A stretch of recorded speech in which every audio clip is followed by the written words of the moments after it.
The matter first came to public attention, rather surprisingly, not through the parish notices or even from the pulpit, but by way of a short, firm item inserted into the Flaxborough Chronicle. It is regretted that the Reverend Mr. Allington will not be taking evensong this coming Sunday, as substitute arrangement will be announced. The paper's compositors, habitually unbothered by theological nuances, had set this beneath a column advertising discount lawnmowers. Still, in a town where every vicarage teacup was counted and every curate's cough received proper speculation, the announcement was electric.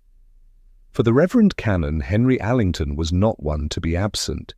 If anything, the man had been accused, with the tactful weariness of his flock, of being present to excess.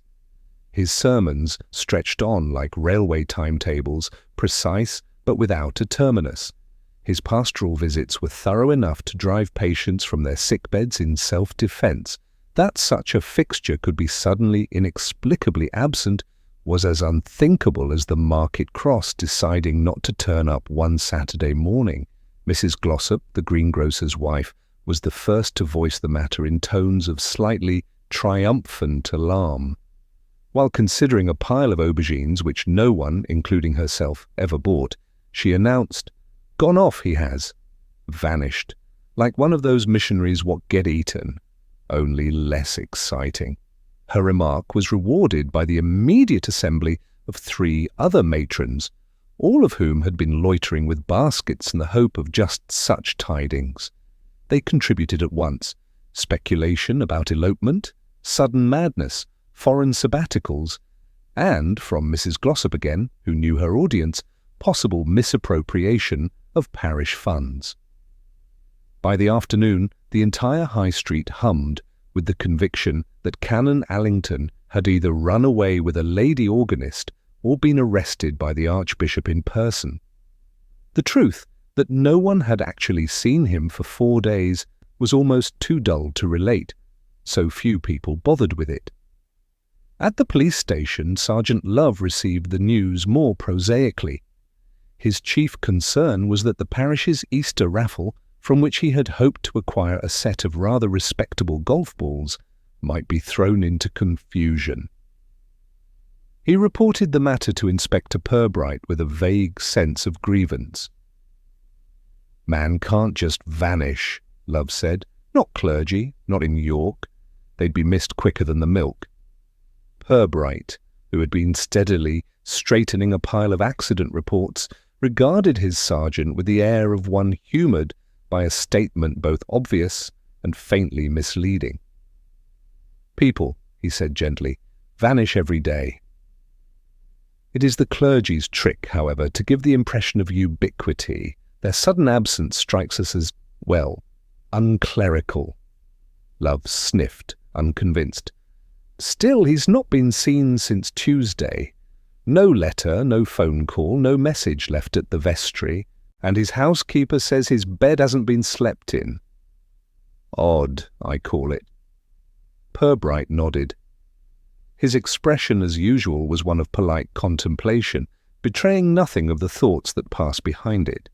That evening, when the news was already seasoned and garnished by rumour in every public house, one further detail was added. Canon Allington's bicycle, a formidable machine with a squeak in permanent residence, was discovered leaning neatly against the vestry door. It had been there, apparently, since the last time anyone had seen him. The inference was unavoidable.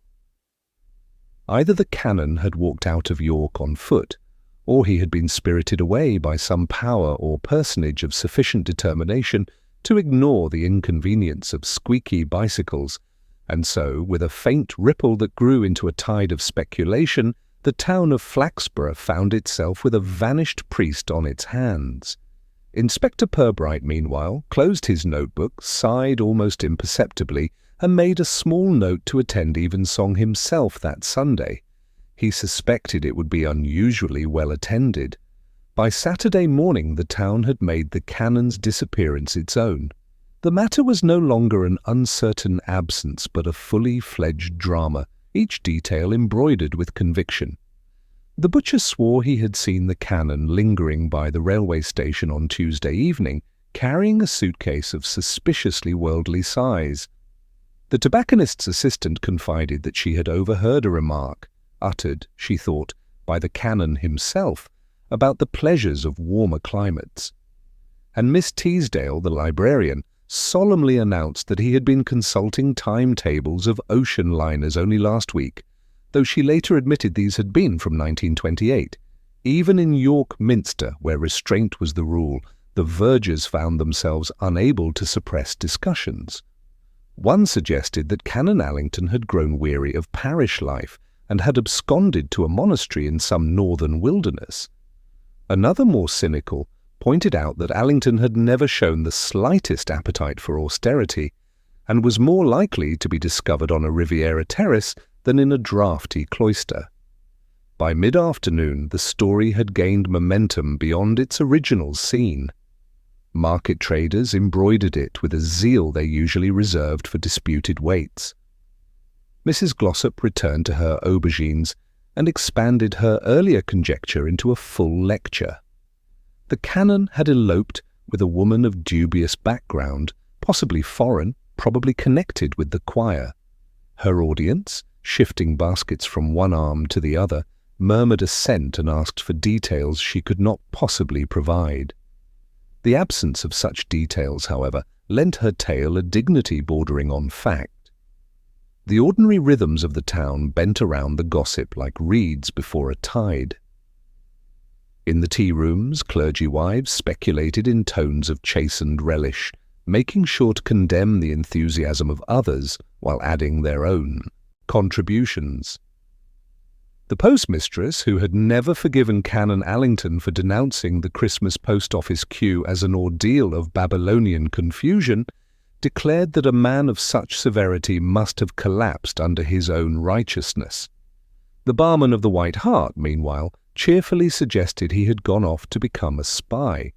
At the police station, the sergeant fielded a steady stream of callers offering statements of sighting, conjecture, or moral instruction. One woman insisted that she had seen a figure in clerical dress entering the river after dark. Another claimed the canon had made inquiries about hiring a caravan, which, if true, would have been the first time in recorded history he had shown interest in a holiday. Love, though conscientious, quickly developed the hollow stare of a man who has been forced to listen to 3 hours of spiritual speculation without recourse to earplugs. Inspector Pubright, as ever, moved gently among these tides of fancy without being swept away by them. His manner of listening, polite, patient, occasionally nodding, encouraged confidences. The town, mistaking his courtesy for agreement, offered him more with every passing hour. It pleased people to imagine the police were already in possession of firm theories. It pleased Pubright to let them continue. That evening, as he walked through the market square, the inspector paused to observe a knot of townsfolk gathered under the lamp-post. They spoke with the air of shareholders at a company meeting, certain that the canon's absence was about to yield profit in the form of scandal. One man swore that the canon's housekeeper had been seen weeping into her shopping basket. Another was convinced that the man had taken the offertory box and disappeared to London. The stories were different, but their eagerness was the same. Pubright, with the air of a man who might be distracted by the condition of cobblestones, moved on without comment. He knew, as experience taught him, that gossip was less a fog than a lantern. It lit the outlines of people's own desires and resentments more brightly than it revealed the truth. And yet one remark, made almost carelessly by a passing youth, caught at his attention. The boy claimed that the canon's bicycle had been seen in its place since Wednesday morning, but that the lock upon it had been oddly undone, as though never fastened at all. It was the kind of detail townsfolk considered too petty to notice, yet Pubright stored it away with the same patience he reserved for ledgers and old sermons. By Sunday, the churches were crowded, though not with worshippers alone. Many came for the drama, to witness the pulpit, stand empty, to speculate upon who might dare fill it. Pubright, seated unobtrusively in the third pew, watched the congregation shuffle with solemn anticipation. The murmur of hymn books was heavy with curiosity. The absence of the canon was more eloquent than any sermon. It hung over the gathered crowd like an echo, and Inspector Pubright, looking down at his folded hands, allowed the silence to settle into the shape of a question he intended in his own quiet way to answer. Inspector Pubright began, as was his habit, not with the most dramatic witness, but with the most ordinary. Experience had taught him that the truth usually lay concealed under the chatter of those who fancied themselves experts in scandal. It was the quieter folk, the ones who carried on their routines unadorned by invention, who might inadvertently say something of value. On Monday morning he presented himself at the vicarage, a red brick house with ivy attempting strangulation and a lawn half defeated by moss. Canon Allington's housekeeper, Mrs. Bradle, received him at the door with a mixture of indignation and relief, as though the inspector's visit at least confirmed that someone was taking the matter seriously. "I told them," she announced before he had quite removed his hat, "that something was wrong. But nobody listens to a housekeeper, not even one who's been here longer than the canon himself. If he had gone off visiting a sick parishioner or to one of those clergy meetings, he would have told me. Always did. He was fussy that way, fussy as a cat at milking." Pubright inclined his head sympathetically. "When did you last see him, Mrs. Bradle?" "Tuesday morning, just after breakfast. He had his porridge, as usual, though he complained it was thin.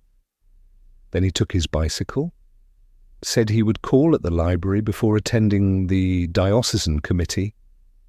He never came back for luncheon. And I knew, yes, I knew that something was not as it should be."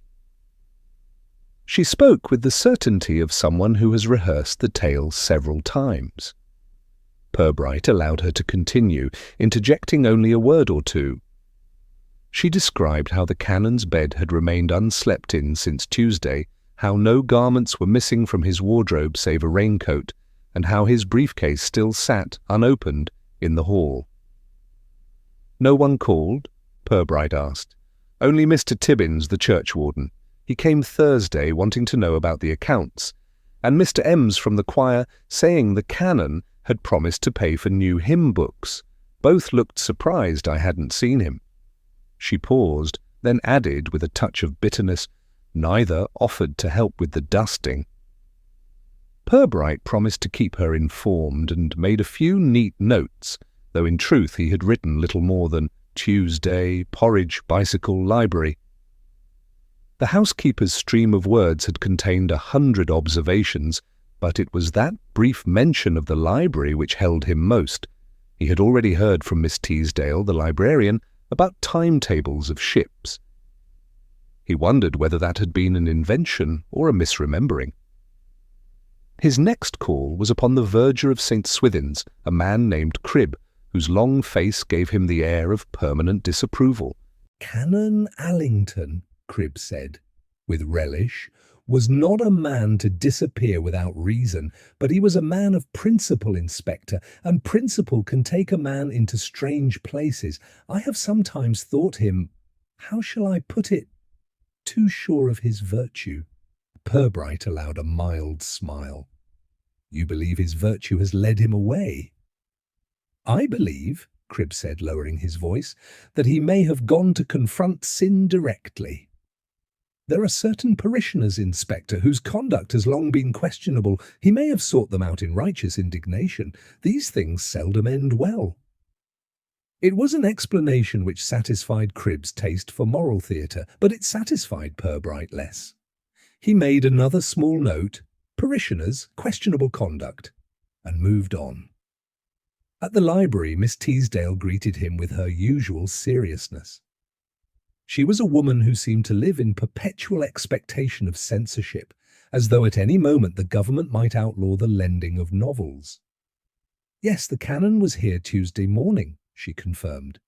He borrowed 2 volumes, Meditations of St. Augustine and The Railway, Gazette, 1928 to 1934. The latter, I fear, is not much consulted, so I remember it distinctly. Pubright raised his eyebrows mildly. Railways?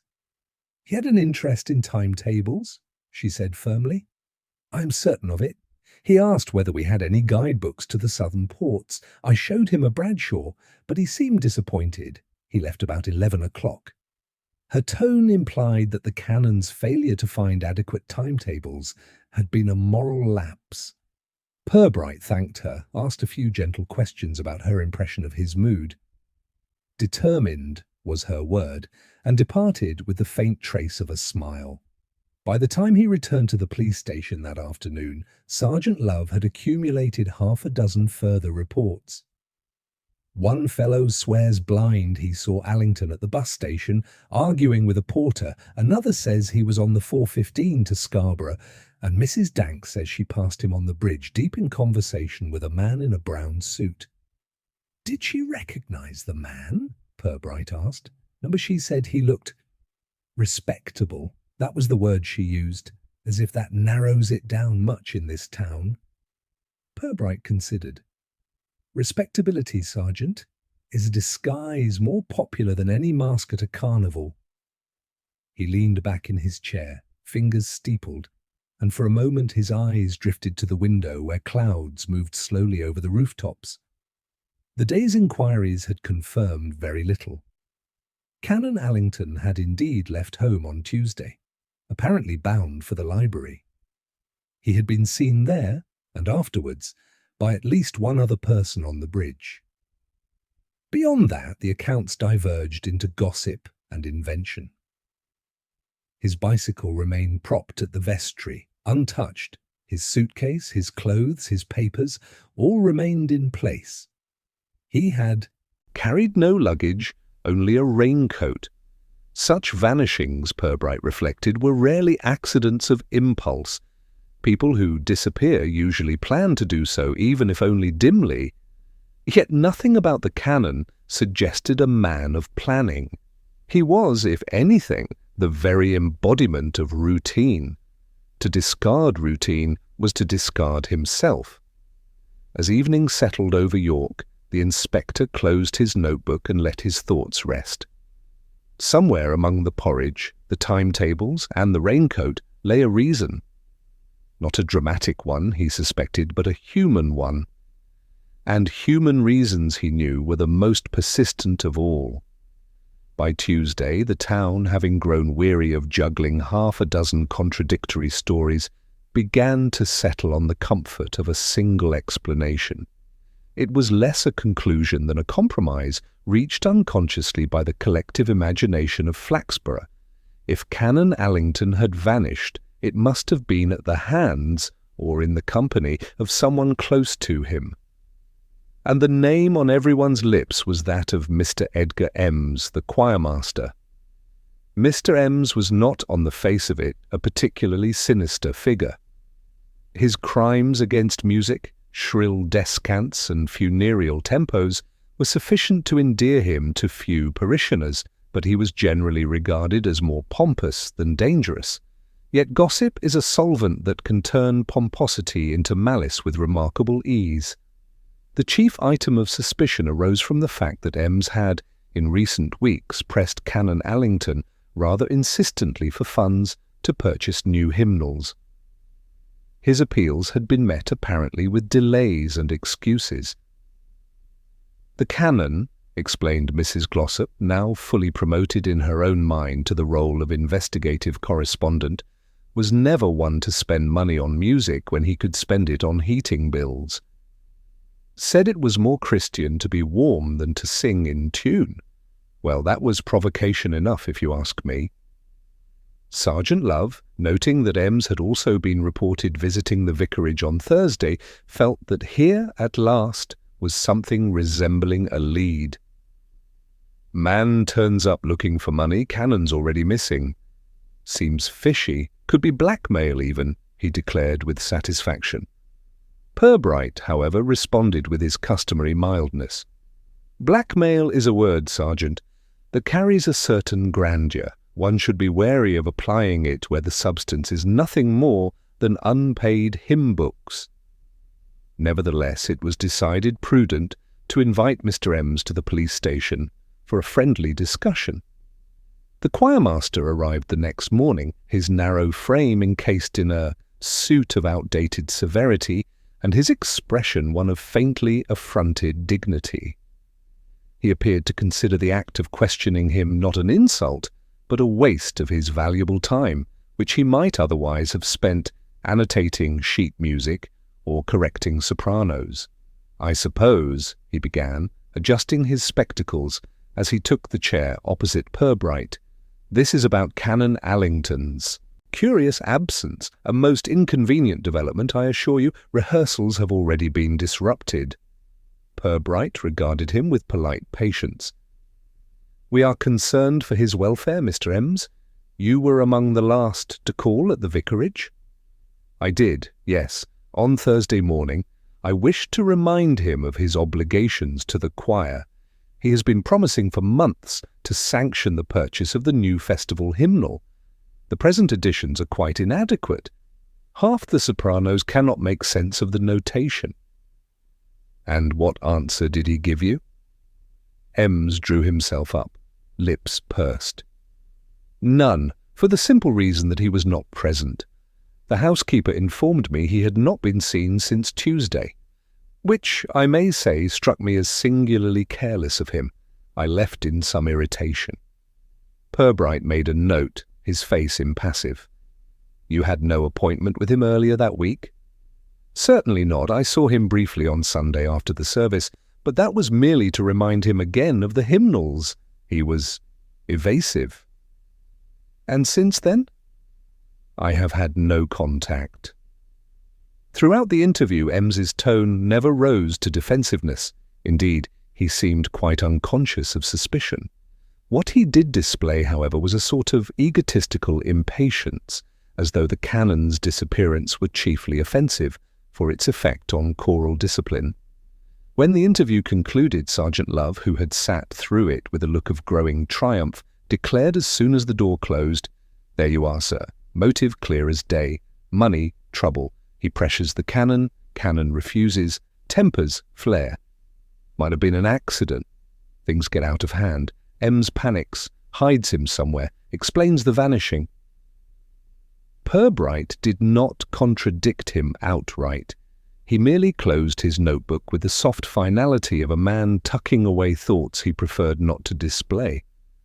"It is, I suppose, a possibility. Yet accidents, Sergeant, usually leave behind inconvenient traces, furniture disturbed, marks on the floor, explanations required. I did not detect in Mr. Ems the unease of one who conceals such matters." Love frowned.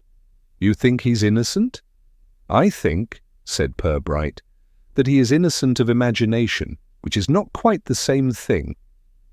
Despite Purbright's reserve, the town soon promoted Ems to the rank of principal villain.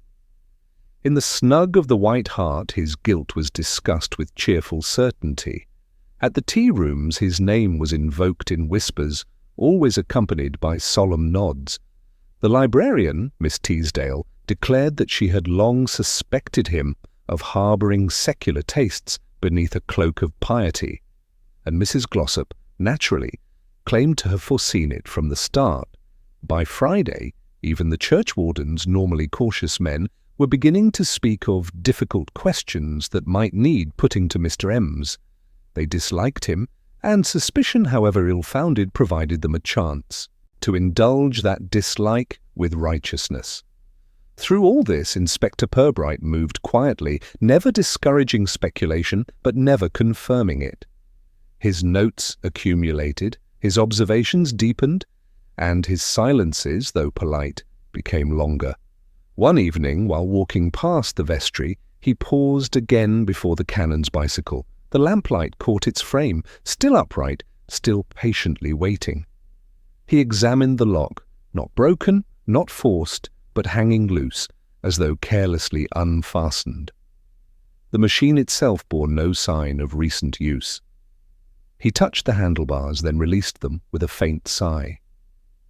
For all the town's eagerness to see Ems as culprit, it was this trivial object, mute and stubborn, that whispered more persuasively to Pubright.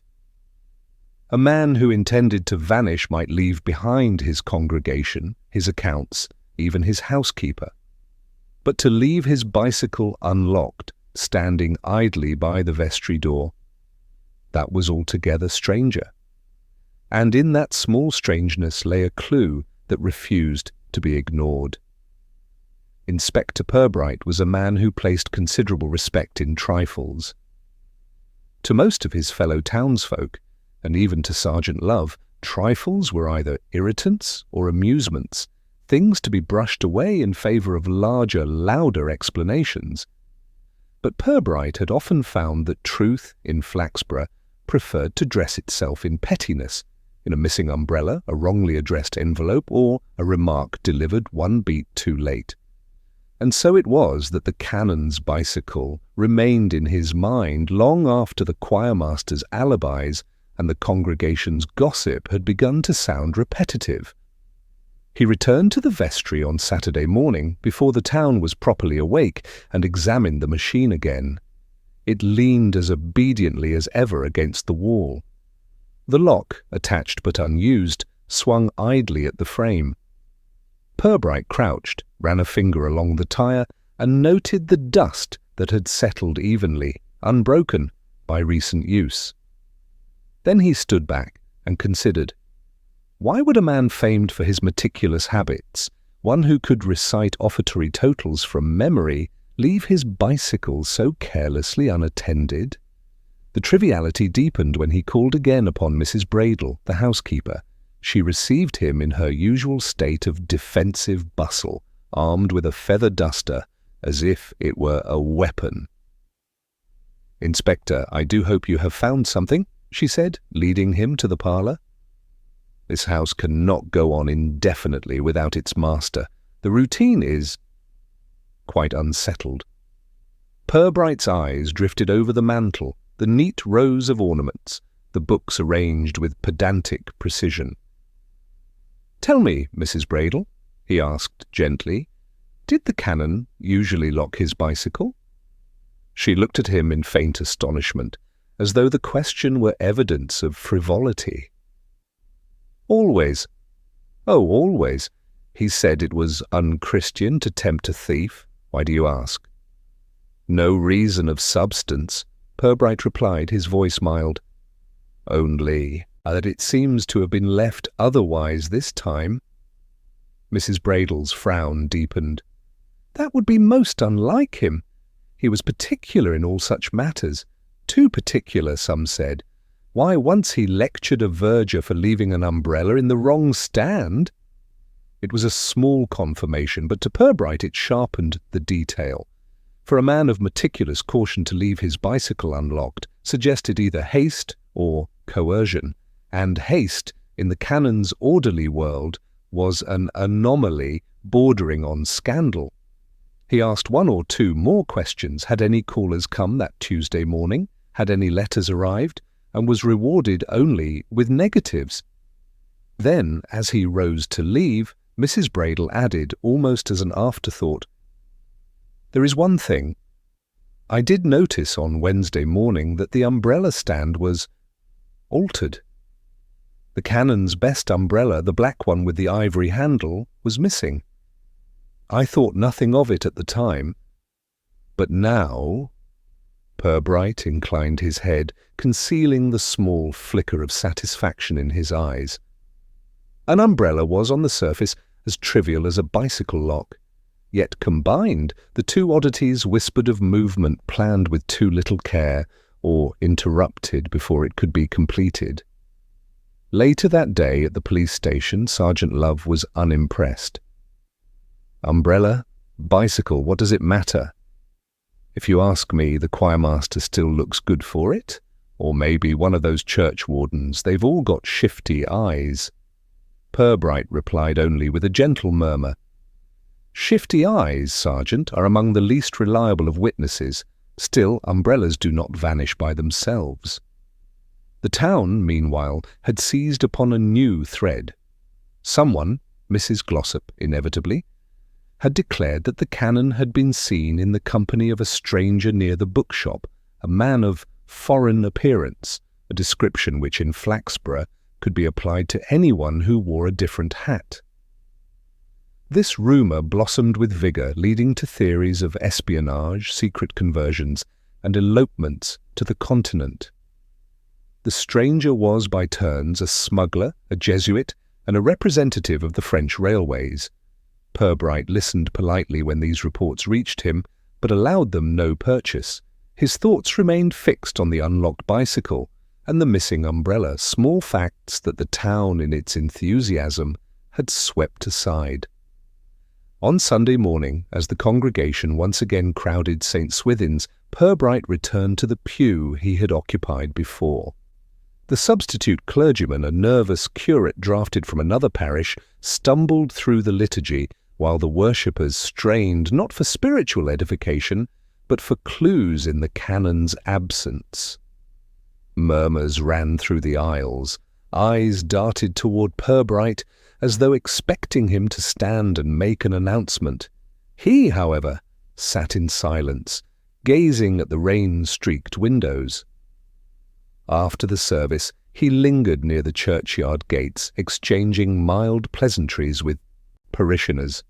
Most spoke only of their theories, but one remark, almost overlooked, reached him. Old Mr. Brackley, who sold newspapers from a stall by the station, mentioned casually that he had seen the canon on Tuesday afternoon. "Clear as day," he said, puffing his pipe. "Had his umbrella with him, big black one. Stood by the bridge talking to someone I didn't recognize. Rain had just started." Pubright asked no more than a few gentle questions: what time, what direction, how long, and received vague answers. Still, it was enough. The canon had been alive and visible after leaving the library, in possession of his umbrella, in conversation with an unknown man. The inspector thanked him, drifted away, and let his thoughts settle. It was not the grand suspicions of the town that concerned him now, nor the inflated guilt of the choirmaster. It was the trivial but stubborn consistency of objects: the umbrella taken, then vanished, the bicycle left unlocked, abandoned in place, the canon, last seen in the rain, engaged in a conversation for which no explanation yet existed. Pubright returned to his office that evening and wrote 3 words carefully in his notebook: umbrella, bicycle, stranger. They were trifles, yes. But trifles, he knew, were the hinges upon which the great door of truth so often swung. The following morning broke with that curiously reluctant brightness peculiar to English towns in early spring. The sky was pale, the sun weak, and the air faintly scented of damp earth and coal smoke. Inspector Pubright, fortified by 2 cups of tea and a slice of Mrs. Purbright's alarming-looking seed cake, settled into his chair at the police station with the kind of stoic patience cultivated by those long accustomed to small-town disturbances that often amounted to very little. Still, the matter of Father Greaves's disappearance seemed unlikely to fade as one of those trivial alarms. Too many strands were tugging at the edges of ordinary life. For one thing, Miss Pocklington of the telephone exchange had called in to say that she'd been positively driven to distraction by the number of inquiries directed at the presbytery. Ladies from the Mothers' Union and the like, she explained with a sniff, asking whether services were cancelled, and if so, whether the offering plate might be redirected to more reliable institutions. Pubright thanked her gravely, made a note, and wondered, not for the first time, at the subtle ingenuity of provincial gossip networks. He decided it was time to extend his enquiries beyond the obvious circle of parishioners. It was rarely those closest to the vanishing act who provided the most illumination. Often it was the less involved, the shopkeeper, the neighbour with a vantage point, or the perpetually dissatisfied clerk, who let slip the details that mattered. First was Mr. Cattermole, manager of the Midland and Northern Bank branch on the High Street.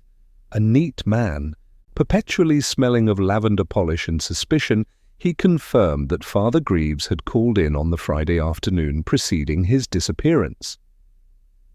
"Withdrawn £10 in notes," Cattermole said, tapping his desk with a fingernail that gleamed with fussy precision. Uncharacteristic, I should say. The priest was habitually careful with money, used cheques for everything, even flowers for the altar. "And what did he say?" asked Pubright mildly. "Remarked only that it was for an urgent expense." Cattermole pursed his lips. "Frankly, Inspector, that sort of vagueness sits ill with a banking institution." From there, Pubright made his way to the tobacconist, one Mr. Fanshawe, whose cramped shop provided as much commentary on local affairs as it did cigarettes. Fanshawe leaned confidentially across the counter. "Saw the father last week, sir. Bought himself a packet of pipe tobacco, shag cut, not his usual mild blend. Odd that. Said he'd been finding the nights long and needed a stronger companion." "Companion?" echoed Pubright. Fanshawe grinned. "His word, sir, not mine. Could have meant a book, could have meant the tobacco, could have meant summat else entirely. He had that look of a man with more on his mind than he cared to tell." By mid-afternoon, Purbright's notebook was crowded with such observations, none incriminating in themselves, yet all faintly suggestive of an unsettled figure. He called on Mrs. Willard, who lived 2 doors from the presbytery, and who possessed, by her own reckoning, the keenest eyesight in the county. She reported that on Saturday evening, precisely at 9:15, for she had just wound the mantel clock, she observed a dark motor car idling near the presbytery gates. "Not local, Inspector, new-looking, and I never forget a motor car, never." "And the driver?" "Shadowy sort of fellow, couldn't see his face, but he was there, waiting, and I'm not the only one noticed." Others, too, offered morsels. The verger, Mr. Horrocks, claimed Father Greaves had been unusually short with him about the matter of altar cloths. The fishmonger recalled the priest buying kippers, then hurrying away without his usual cheer. And a young postman, eager to be of use, declared that a letter marked with a York postmark had arrived on Friday, delivered by his own hand, though he could not remember the handwriting. By evening, Pubright returned to the station with the sensation, rare but welcome, that the inquiry was spreading out like ripples on a pond. He knew from long habit that somewhere in the chatter lay the small, unremarkable fact that would eventually pull all others into alignment. For now he let the ripples widen. At his desk he turned over his notes, a priest in good standing, withdrawing cash in a hurry, a change in tobacco, a letter from York, a waiting motor car. These were not yet a picture, but they formed the beginnings of one, like the first. Stitches in a tapestry. With a faint smile, Pubright closed his book. He could wait. It was a matter of precisely 5 days after the disappearance of Father Greaves that Flaxborough found itself jolted again, though in the peculiar, muted manner to which its citizens were accustomed. One could not expect riots or panic. At most, there was an extra spoonful of sugar stirred with a rattling hand into a teacup, or a milk bottle left upon a doorstep, longer than decorum allowed. But the new occurrence was none the less disturbing. On a damp Wednesday morning, the parish safe was found open, not broken into with violent force, as in the melodramas beloved by the younger clerks at the town cinema, but discovered with the lock turned neatly, the door swung wide as though by its rightful custodian. Within, the collection bags, 3 canvas purses containing the previous Sunday's offerings, had been removed. Only the deposit book, a sheaf of dull receipts, and a rather greasy box of communion wafers remained. The discovery was made by Mrs. Doreen Crowle, the verger's wife, who had come in to arrange flowers. A woman with a stout constitution and an appetite for occasion, she responded with a squeal heard all the way to the rectory garden, where a young curate nearly dropped his pruning shears. Word reached the police station before the tea-urn in the council offices had completed its first morning gurgle. Inspector Pubright arrived with Sergeant Love, whose expression of solemn perplexity might have been carved upon him at birth. They inspected the safe, listened politely to Mrs. Crowle's elaborate retelling of her ordeal. Well, Inspector, there it was, all ajar, like a mouth waiting to swallow me whole, and asked questions that sounded harmless but were noted by Love with his usual deliberate scrawl. To the inspector's mild interest, there was no sign of forced entry at all. The safe, though antiquated, had been opened by someone with the key, or at least a very serviceable duplicate. This implied a person familiar with parish routines. The fact unsettled the vestry committee deeply, for familiarity suggested intimacy, and intimacy was not a quality they wished associated with theft. By mid-afternoon the gossip was running at a fever pitch. To some, the theft confirmed their suspicion that Father Greaves had absconded with parish funds all along, his disappearance and the emptied safe forming a neat equation. To others, it was evidence of a darker conspiracy. Perhaps he had uncovered dishonesty in the accounts, and his own vanishing was the price. Mrs. Hammond, who ruled the church teas with a mixture of sponge cake and dictatorship, loudly insisted in the ironmongers that the thief was one of the choir boys. "They're forever hanging about with pockets bulging," she said, ignoring the fact that the bulges were usually hymn sheets or cough drops. In contrast, Mr. Willard, who ran the bookshop, advanced the view that the curate, himself an earnest young man of scholarly mien, was suspiciously quiet and obviously hungry for advancement. Inspector Pubright, walking the high street with a steady calm, received half a dozen such theories before he reached the station steps. He gave nothing away, his expression mild, though a certain narrowing of the eyes suggested the machinery of thought turning at its own pace. In his office, he and Love reviewed what they knew. The missing priest, the opened safe, the gossipy certainties of the town. 2 incidents now linked by circumstance, if not by design. To a more excitable policeman, the line might have seemed clear: theft, disappearance, pursuit.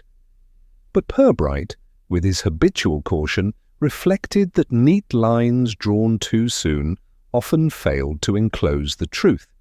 He leaned back, gazed at the ceiling, and remarked, almost to himself, "It is a curious business, Love.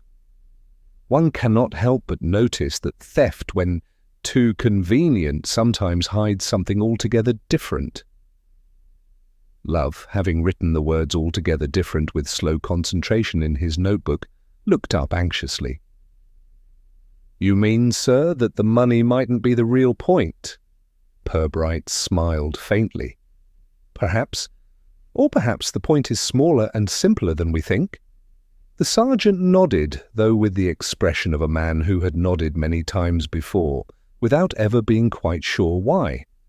Outside, the town prepared for another evening of speculation, while in the police station the inspector arranged his papers into careful order, as though clarity might one day be coaxed from the pile. Inspector Pubright was not a man much given to brooding. His mind did not brood so much as it arranged itself into compartments, each quietly labelled, waiting for a visitor to open the drawer. Yet on that Thursday evening, as the lamps of Flaxborough winked into life one by one, and the drizzle made lantern halos on the cobbles, Pubright allowed himself the indulgence of a little solitary consideration. He sat in his office with the blinds drawn.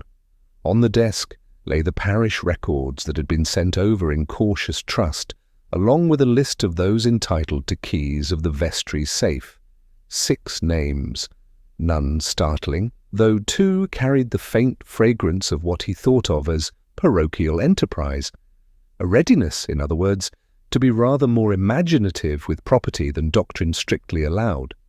Pubright, however, had lived long enough in Flaxborough to know that theft was rarely the root of trouble. Money was not the town's ruling passion. Comfort was. Reputation, too, was a close second. People did not so much crave wealth as dread the prospect of shame, and when dread became too strong, it led to evasions, some trivial, some, on occasion, dramatic. He thought of Father Greaves. The man had been unremarkable in most respects, polite, punctual, fond of his garden roses, given to sermons that erred on the side of length. His one distinction had been a quiet stubbornness whenever parochial committees urged economies or innovations. He would not, for example, countenance the installation of electric heating in the nave. It was not the expense he objected to, but what he called the tampering with tradition. Pubright smiled at the recollection. There was, he supposed, a certain irony in so conservative a figure being at the centre of such uncharacteristic disruption.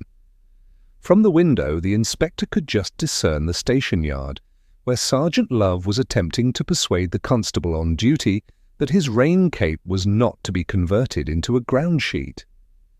Love's gestures were wide and earnest, the constable's replies invisible but evidently stubborn.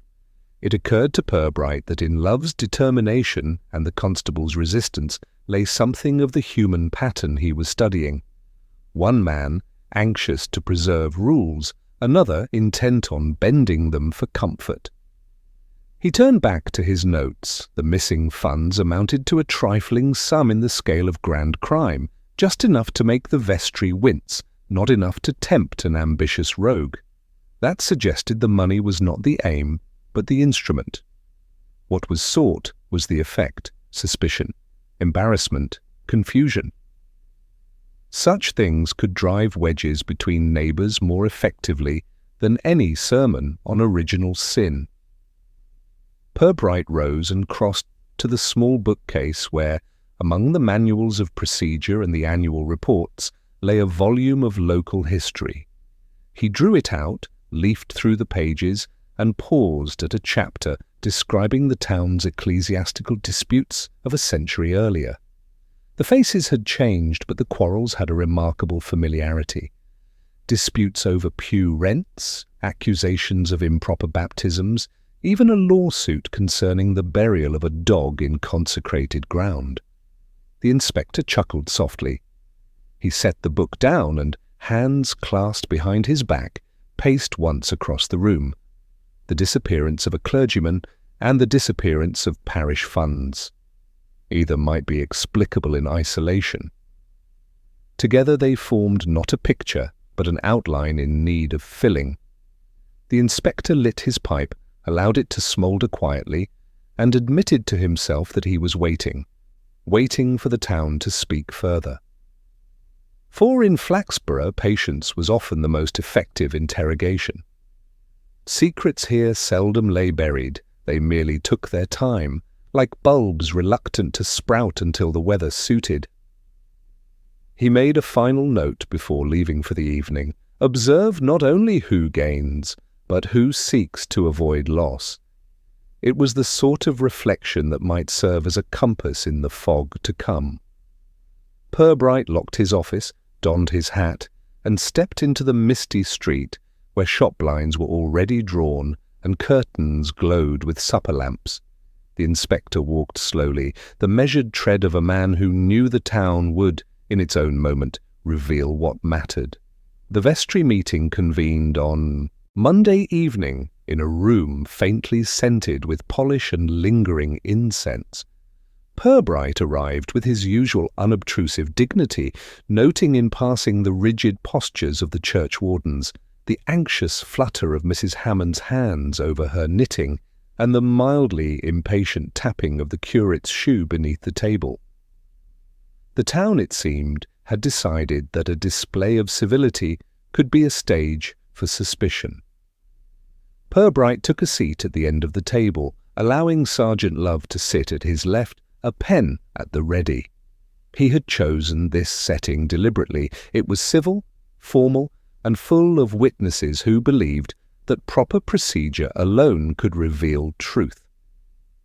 yet he intended to let the proceedings serve a subtler purpose. "Good evening, everyone," Pubright began in the mildest of tones. "We are gathered, I understand, to discuss the recent concerns regarding the canon's absence and the vestry safe. I would like, if I may, to ask a few questions and hear from each of you." The wardens cleared their throats in unison, while Mrs. Hammond added a discreet cough, as though she alone bore the weight of scandal. Purbright's questions were careful, polite, and seemingly simple. Where had each person been on Tuesday? Who had keys to the safe? Whether anyone had noticed unusual activity near the presbytery? Each answer revealed more about character than about fact. Mr. Willard spoke with precise caution, his eyes constantly flicking toward the door as though expecting some eavesdropper. Mrs. Crowell added generous commentary, coloured by imagination, about shadows on the window ledge. The curate fidgeted with his notebook, eager to appear helpful, but betraying impatience. And then Pubright, after all the preliminary exchanges, introduced a small, deliberate variation. "I understand," he said, selecting a key from his own pocket, a copy of one he had borrowed from the safe register, "that one particular key to the vestry safe has been accounted for. Yet it seems the safe was opened without apparent use of force. Might I ask if anyone here has, at any point in the last week, misplaced their key or left it unattended?" A silence fell. Eyes darted from one parishioner to another, then returned nervously to the inspector. The question was mundane in phrasing, yet it carried the subtle weight of a probe. Mrs. Crowell was the first to speak. I believe I left mine on the sideboard Tuesday afternoon, while arranging the altar flowers, but I cannot be sure for long. The canon usually kept track of everything." Pubright inclined his head. "Indeed. And did anyone else notice this? Was the key removed or taken by another?" No immediate response came. It was clear that the parishioners were weighing each word, sensing that a slight misstatement could betray knowledge they preferred to conceal. Pubright let the moment linger, observing the changes in posture, the quickening of breath, the avoidance of eye contact. Finally, Mr. Horrocks, the verger, cleared his throat. Perhaps I saw it on the sideboard. It may have been I who moved it to the cabinet. I cannot quite recall. I only meant to tidy things for the canon." Pubright nodded quietly. "Thank you, Mr. Horrocks. And you, Mr. Willard, you had a key as well?"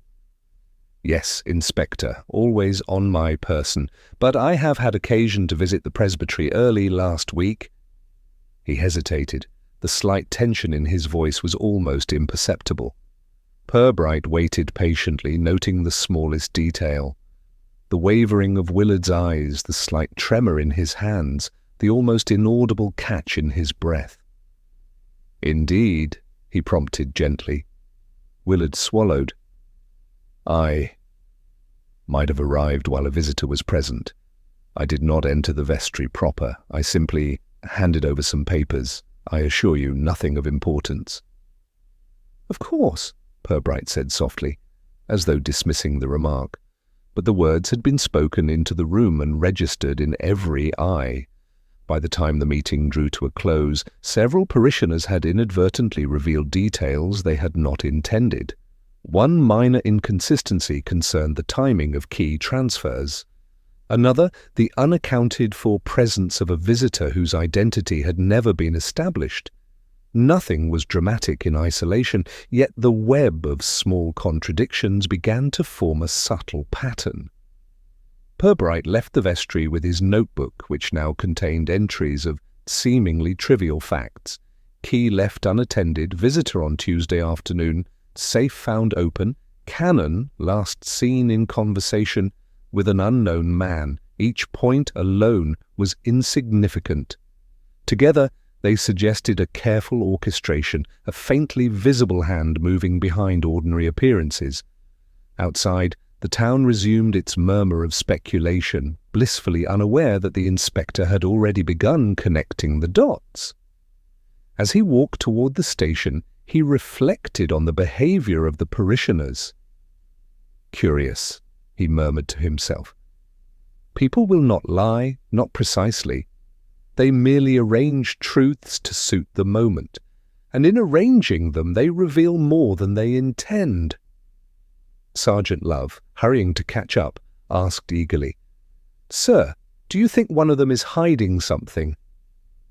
Pubright smiled faintly, not with impatience, but with the quiet certainty of observation.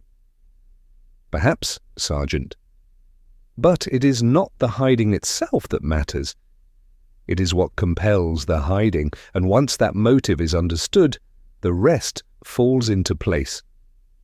The inspector allowed himself a small pause, inhaling the misty evening air. The town, he reflected, was a delicate machine, its gears and springs often hidden beneath polished wood and polite smiles. Sometimes a minor disruption, a mislaid key, a shadow at a window, was all that was needed to reveal the workings beneath. It was time, he decided, to watch and wait a little longer. The guilty, if they were indeed present, would reveal themselves, under the steady and unobtrusive pressure of observation. The following Thursday the vestry was again illuminated, though this time by a single, steady lamp rather than the cluster of candles typically employed for meetings. Inspector Pubright had invited only those whose presence he deemed essential: the canon's housekeeper, the verger and his wife, Mr. Willard the bookseller, and Sergeant Love as witness. No one else was needed. Flaxborough was accustomed to minor dramas, and the careful selection of audience ensured that those present could be guided without unnecessary spectacle. Pubright seated himself at the head of the table, arranging his notes with deliberate neatness. "We have reached a point," he began, "where speculation can no longer substitute for fact. And indeed much of our earlier conjecture has been, while entertaining, ultimately unhelpful. We must now consider the ordinary truths, those that are unremarkable in themselves, but, when gathered, reveal the pattern." He allowed the pause to extend long enough for the assembled to feel the weight of his words. Eyes shifted, breaths became slightly audible. Mrs. Crowell clutched her knitting, Mr. Horrocks adjusted his spectacles nervously. Even Willard, ordinarily composed, leaned forward slightly. "The canon," Pubright continued, "disappeared on Tuesday. He was last seen, leaving the library, in possession of his umbrella, conversing with a visitor whose identity had not yet been determined. The vestry safe was found open on Wednesday, and the collection bags removed." He looked around the table, calm, impartial, yet with a light in his eyes that suggested he had already followed the path from disorder to clarity. "Now the trivialities we have noted are not accidental. The bicycle left unlocked, the umbrella temporarily removed, the keys momentarily misplaced. Each of these, minor in isolation, point to a single fact. The canon himself did not vanish of his own volition, nor was there immediate criminal intent on the part of those closest to him." A faint stir ran through the room. Pubright allowed the moment to settle before producing a small envelope from his pocket. "This letter," he said, "arrived last Friday, postmarked York." It contained nothing more than instructions, timely and urgent, to meet a certain individual for consultation regarding a rare manuscript. The canon naturally went to fulfill the appointment. He looked directly at Mr. Willard. "Mr. Willard, it seems that on Tuesday afternoon you were called upon to assist the canon in handling the delivery of the manuscript. The letter, in your hands, provided the instructions. You, in good faith, arranged for a brief transfer of funds to facilitate the transaction. You did so honestly, but without realizing that a delay would cause alarm among others." Willard blinked. The color rose slowly to his cheeks. Inspector, yes, that is so. I did deliver the letter and assisted him. I did not foresee any worry. Pubright inclined his head slightly. Nor could you, and that explains the misplacement of the key, the unlocked bicycle, and the temporary absence of the cannon from his usual routines. No malice, no theft, no plot. Simply the convergence of small human oversights, amplified by the natural eagerness of Flaxborough to find a villain. Mrs. Crowle exhaled audibly. The verger shifted in relief. Even Sergeant Love allowed a faint smile. Pubright closed his notebook gently. What we have observed here is a classic case of minor dislocations creating the illusion of disorder. The cannon was delayed, the safe briefly unattended, and certain objects misplaced. But in truth, all was as it should be, and all parties acted with honesty and civility. He allowed the room to absorb this, then added with a faint twinkle, and I should add, a town's imagination, while lively, often outpaces the facts at hand. It is a useful reminder, should we require one, that what seems suspicious is frequently only ordinary human error, given the weight of anticipation. The assembled nodded, murmuring quiet assent. Willard, relieved of the unspoken accusation he had borne, offered a brief bow of acknowledgment. Mrs. Crowle and the verger shared a look of cautious satisfaction, and Pubright, having guided the scene without dramatics or flourish, allowed himself a rare, discreet smile. The case, as far as the town's understanding went, was closed. Truth had been restored, and the machinery of gossip, though still humming quietly, had lost its urgency. As the vestry emptied, the inspector lingered only to collect his notes and ensure that Sergeant Love had recorded the essential facts accurately. Outside, the rain had ceased, leaving the streets washed and gleaming. Flaxborough would return to its usual rhythm, and the minor disruption of the past week would, in time, become a topic of polite reminiscence. Pubright allowed himself the satisfaction of a private reflection. That human nature, while endlessly complicated, often revealed its truth in the quietest of details. The unlocked bicycle, the missing umbrella, the brief moment of hesitation, all these, small in themselves, had formed the subtle thread that led to clarity. He stepped from the vestry into the cool evening air where the lamps glimmered along the cobbles. The town, already settling back into its habitual order, seemed oblivious to the careful observation and gentle guidance that had restored peace. Pubright and Love walked slowly toward the station. Neither spoke at length. There was no need. The case had resolved itself quietly, elegantly, almost as if Flaxborough itself had orchestrated the return to normalcy. The morning after the vestry meeting brought a peculiar calm to Flaxborough, the kind of stillness that follows the resolution of a matter that had, for a week, hummed quietly beneath the surface of polite society. Shop windows reflected the pale sunlight. The postman walked with his usual brisk efficiency, and even the ever-vigilant Mrs. Glossop seemed to have misplaced her curiosity for a few precious hours. Inspector Pubright arrived at the station with his customary punctuality, though with a faint smile that suggested he was indulging in a private satisfaction.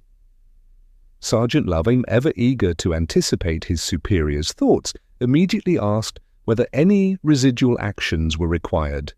Pubright shook his head. "No, Love. The town has restored itself. Our task is simply to record the facts and allow them to settle." The station itself, tidy as ever, seemed to welcome him back to the familiar rhythm of paperwork and quiet observation. Files were arranged, reports collated, and notes filed with meticulous care.